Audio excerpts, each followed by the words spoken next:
Hi, this is Chris from Total Parts Plus, and today we have a 2019 Mahindra Pickup, stock reference number 5043. The shape runs from the 8th one 2011 and is the current shape. It has a 2.2 litre 4-cylinder turbo diesel engine backed by a 6-speed manual 4-drive transmission. 2.2 litre 4-cylinder turbo diesel engine with the left front 16-inch factory alloy mag with a good tyre. Left front door has 2 small dents. Left side skirt side step sold as a pair with all bolts and brackets.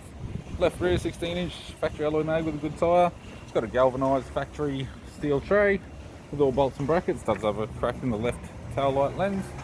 Factory fitted towbar supplied with all bolts, brackets, loom and neck. Right rear 16-inch factory alloy mag with a good tyre. Right hand side step sold as a pair with all bolts and brackets. Right door appears to have no damage. Right power door mirror.